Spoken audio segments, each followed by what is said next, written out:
This is literally my fifth time doing this review, mainly because my webcam does not tell me how long it takes to upload to YouTube. And if I have to wait 107 minutes to upload like a 10-minute Raw review, that is crazy.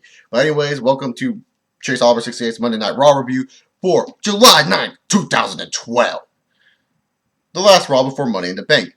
We open up with AJ Lee. AJ Lee pretty much is turned on by CM Punk and loves how CM Punk cares about her. CM Punk comes out and said, "No, I don't really care about you. I just want to try to help you because I really think you need some help." And then AJ's like, "Oh, you're just so sweet, Punk, and that's why I want to do this." So then AJ gets on one knee and asks to marry her. And then Daniel Bryan comes out and says, "No, this can't happen. AJ, you Punk is using you. I love you. Let's start up again." And then Daniel Bryan goes down on one knee and asks AJ Lee to marry him. And it's like a love triangle, and it's like, what the fuck? And the segment was just dragging on. I mean, at this point, when Daniel Bryan came out, it was like 15 minutes, and I explained all of that in like under a minute. And then all of a sudden, the Raw GM, the anonymous Raw GM is back, and all of a sudden, he sends an email and says that tonight we're going to get Eve Torres and Daniel Bryan versus AJ Lee and CM Punk. And I'm like, all right, why not? And then all of a sudden, for some reason, Johnson and Kane are buddies. They're no longer rivals. They no longer hate each other. They're buddies, and they're going to be tag teaming tonight against Jericho. Yeah, that makes sense. I mean, seriously. But we come back from commercial. We see that, we're getting a SmackDown recap of Del Rio kicking the living shit out of Sheamus. And then Sheamus, comes out. Jack Swagger's in the ring. Sheamus squashes Swagger. Like, what the fuck? Poor Swagger. I feel bad for him. And then afterwards, Del Rio just pretty much taunts Sheamus that he's going to become world champion. Sheamus ends up bro kicking fucking Jack Swagger again, and poor Swagger. Like, seriously, dude. Swagger's just being mentally abused, and this is not right. Do not do this to Jack Swagger. I mean, he's a good kid. But moving on, we get a backstage segment of Zack Ryder, how he's excited to be general manager in SmackDown. Santino Marella is just all like, talking to him. He says, "You know what? If the Raw GM, the anonymous Raw GM is here, then I'm going to go search for him. I'm going to find out who it is because we've been wondering for so long." And I'm like, yeah, that makes sense. That's actually a good storyline to add to this GM. Why not? Why not do that, Santino? You go do it, Santino. So we go into commercial after that, and then we get announced that The Rock will be back via satellite or on Monday Night Raw for the 1000th episode. Oh, Rocky is going to make that 1000th episode fun to watch. Not only that, we got Brock Lesnar's decision. Not only that, we got Charlie Sheen, and oh my goodness, that Raw is just going to sound too crazy. I mean, seriously, this is just going to be a crazy episode of Raw. But before then, we had to deal with this shit. And then Raw will become 3 hours. Oh, God. Let's not talk about that right now. Let's just talk about what happened. We get a tag match randomly. Christian and Tyson Kidd, Tensai, and Dolph Ziggler. This tag match was poorly booked on the show. And then not only that, Tensai pretty much dominates the whole match and dominates Tyson Kidd after the match. And Vicky Guerrero looks at him. It's like, what a short and useless space for these superstars. These superstars should have been put in a better match situation. They should have been in a better match. But instead, we got this. I mean, really, to be honest, it's really, really forgettable. It's like, yeah, I get it. You're trying to make Tensai look really strong. But in the end, Dolph Ziggler did not look even remotely as good. And you guys believe that WWE will actually do something with him to win the Money in the Bank when he really looked like nothing but a shadow in there? Christian looked bad, and he's your IC champion. I mean, Tyson Kidd, no offense to you Tyson Kidd fans, Tyson Kidd is a guy that he's just in this match for the spots. Let's face it, that's why Sin Cara is in this match when I talk about that. You know what? Fuck it. Let's go out of order and talk about Sin Cara versus Heath Slater.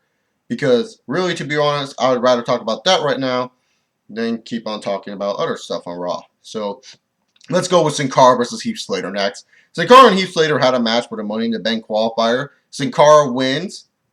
No surprise there. And then Heath Slater talks about how he's going to become a world champion, how he's going to become the next WWE champion. And all of a sudden, Bob Backlund comes out, and how dare you Denver fans not cheer the living shit out of the legend. Okay, I just get it now. People don't like to do their wrestling history. They don't like to respect the legends that made the stage before Stone Cold and The Rock. I mean, I understand. I understand that. I mean, the Attitude Era was just so much better than every other era. Let's just forget about every era before it. Let's just forget about it. Because the Attitude Era was just so great that the Golden Era and every other era was just not as good. Yeah, Bob Backlund, he did nothing for the sport of professional wrestling. Bob Backlund is one of the main reasons why technical wrestling is so successful in the goddamn business. He was the first small world champion. He was the first small guy with technical wrestling skills to win that goddamn title. He was the legitimizer, not Bret Hart. It was Bob motherfucking Backlund. And he should be respected by a lot of fans. But no, it's okay. Let's not do our homework. Let's not be excited for legends. Whether it's Psycho Sid, DDP, or anything. Come on. These fans need to really start cheering these legends. I know it's you haven't seen them in a while, but it's like, come on. When fans at home are more excited for this shit, they should just let us really cheer. But we will move on from that. And after the tag match, we got a stupid segment with Jerry Lawler and Michael Cole. And then the Raw GM says, oh, the fans will get to choose who if there's a match tonight. And pretty much saying, LOL, it's just Cyber Sunday. They're going to have a match later tonight. Whatever. Let's move on. Let's go talk about something fun. Yeah. Brodus Clay defeated Drew McIntyre. That's all I gotta say. That's all do I need to go in depth with this? No. There's some weird kid with spiky hair though. Like his hair was all crazy spiky. He was like dancing with Brodus Clay, and I was like, dude, this kid has some weird fucking hair. But that's all I noticed from that match. What else happened on Raw that was so eventful? Oh, yeah. So Santino, after the Brodus Clay segment, pretty much goes to Jericho's room. And he says, I know you're the Raw GM. It just makes perfect sense. And then Jericho just looks at him like, what are you trying to be? Like a wannabe comedian? Get the fuck out. And then Big Show comes out and talks about how he's happy that Jericho is back because, you know, Jericho is one of the greatest tag teams of all time. And I don't know about that, but it was pretty damn entertaining. But Big Show says, you know what? Sunday, we're not going to be friends. And Jericho just leaves. And then we get the tag team matchup between Cena, Kane, and Jericho and Big Show. But wait a minute. Before that match started, we had an important promo from Cena. Because you all know before the little kids go to bed, they need to hear from John Cena's mouth. And John Cena pretty much said this. I'm going to win. Big Show, fat, win. Kane, ugly, win. Jericho, delusional, win. Money in the Bank, win. WWE Championship, win. That was pretty much his promo. I swear to God, that's all I heard from his mouth. I don't know about you guys. That's what I heard. Then the tag match happened. This was actually the longest match on Raw tonight, believe it or not. It was just like, what the fuck? This match is so fucking long. And so, you know, this match took a way long time. And it like had 2 commercial breaks. It was a pretty decent tag match. I was like, you know, maybe the first hour of Raw just sucked. Maybe, you know, the second hour would be better. Although Sin Cara and Heath Slater was on the second hour. I just decided to discuss it now because I really want to get that out of the way. But it was a good tag match, and then the fucking ending happened. So, you know, Cena does his usual Super Cena shit, you know, shoulder shove, a spin out power bomb, the 5-knuckle shuffle, and then the AA, you know, that shit. And then all of a sudden, he goes for the pin. Big Show pulls him out, and the referee's like, oh, it's a fucking DQ. Disqualify that man. I'm like, what the fuck is going on? And then Big Show grabs ladder, starts hitting Kane and Jericho with them, traps Jericho in a ladder, and starts beating him up. So Big Show shows like, yeah, I'm dead serious. It's every man for himself at Money in the Bank. And then Cena comes out with the ladder and just goes, bam, hits Big Show. Kane rolls out of the ring like, oh, I already got my fucking paycheck. I'm Dos Mutos out of here. I'm out of here, dogs. Jericho was pretty much like, I'm gonna go record a Fozzy song, and Big Show's like, LOL, I'm jobbing again. And then Cena's like,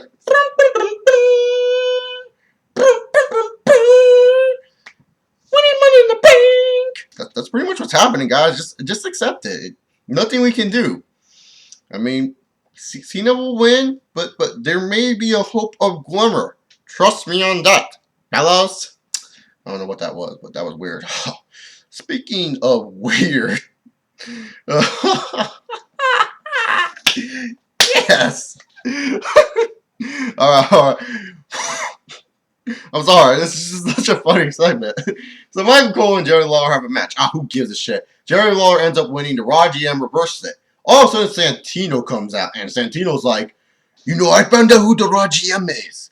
The Raw GM is underneath the ring. And everyone's like, underneath the ring. Like Booker T was like commentary. He's like, the hell? And then all of a sudden, Santino looks underneath the ring, and the GM saying like, no, there isn't anyone underneath the ring. and all of a sudden Santino gets pulled under, and then Jerry Lawler helps. It turns out the whole fucking the whole fucking time the Raw general manager has been Hornswoggle. Oh my god. Really so swerverific, man. Oh my god.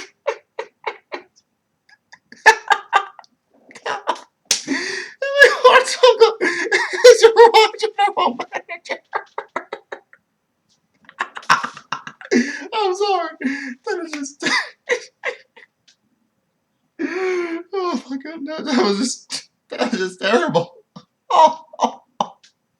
I mean, the whole time, Hornswoggle would have. But so before the main event, we this was actually not before the main event. Eve Torres pretty much has a backstage segment with CM Punk. She tells CM Punk, "Good luck," and CM Punk's like, "Oh, I don't need it. I'm CM Punk," and tells CM Punk to watch AJ because AJ has power, especially in your WWE title match. Like fucking Hornswoggle. I'm sorry, Hornswoggle. Like, what the fuck is this shit? And so he pretty much said that, you know, it must suck, Punk, for you to be overshadowed by Brock Lesnar, John Cena, The Rock, Kane, even Big Show, and now AJ Lee must feel unmasculine.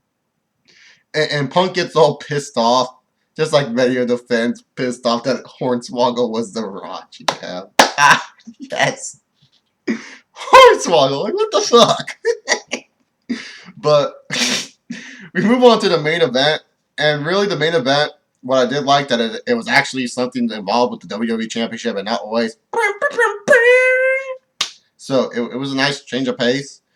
This match was short. Daniel Bryan pretty much didn't tag Eve at the end, so that way AJ Lee could pick up the victory, and CM Punk and AJ Lee win. And then Daniel Bryan's just like, "Come on, let's just go get fucking married." And then AJ's like, no, like just hesitant, and then looks at Punk, and then Punk's like, "Look, AJ, Daniel Bryan's just trying to kiss ass to you. That's all he's doing. That's all he's doing. He's trying to kiss ass to you. He doesn't really care about you. He just wants to kiss your fucking ass. I'm being real here. I don't care if it costs me my title. I don't care if it costs me my, you know, anything else.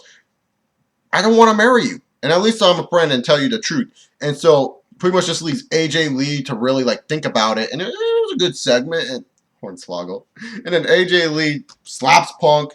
And then Daniel Bryan's all happy. He's like, "Fuck yeah, I just hit jackpot. I'm going to become champion." And then AJ Lee just slaps the fuck out of him and goes, "Yes! Yes! Yes!" Just like Hornswoggle. "Yes! Yes! Yes!" And she gets a chant, and Raw ends with AJ Lee. But this was a good ending segment to Raw, in my opinion, because it shows more, I guess, a little bit more excitement for the WWE Championship match. But in all honesty, Raw sucked tonight. I swear to God, the funniest shit on Raw was definitely the fucking Hornswoggle. I was laughing my damn ass off. I thought that was funny as hell. Definitely a funny moment for Monday Night Raw. I know a lot of fans are going to be like, "It was stupid," but hell, fuck, dude. It was better than most of the shit on Raw tonight. I thought the main event was like really the highlight of the show. This Raw gets a D+. I'm sorry. But anyways, if you guys like this video, subscribe above, like or dislike. What are you guys' thoughts on Monday Night Raw, especially Hornswoggle? I mean, he's the GM. Like, what the fuck? Fucking Hornswoggle. What a dick.